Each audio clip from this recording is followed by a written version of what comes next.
y'all enjoyed the start of that video. You may ask, what does a photographer do during his downtime? Well, in the last week or so, I had my clutch replaced on my WRX and it needed to be broken in. So the drive along to the Grand Canyon of the South, located on the Virginia-Kentucky border, has some nice curvy roads and a great place to break that clutch in. Along with some scenic views that I was able to fly my Mavic 3 and FPV drone. I hope you all can enjoy this and see some of the views yourself.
In this video, I wanted to share a little bit with you about FPV drones.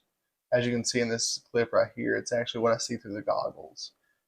It's very fast paced, and as you'll see in the bottom left hand corner, it will show where it goes over to manual. In that mode, you have absolutely no GPS assistance, so it's all manual controls.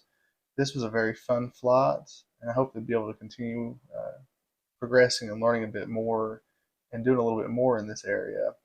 The drone I'm using in this clip is the DJI Avata. It's a little bit easier to fly because you do have some GPS assistance, or you can use GPS assistance in what they would call normal or sport mode. But I do like flying manual quite a bit more. Following this clip, you'll actually see the end product of what the video looks like.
glad that you stayed throughout the course of the video, and I hope you enjoyed it. Until next time, see you soon.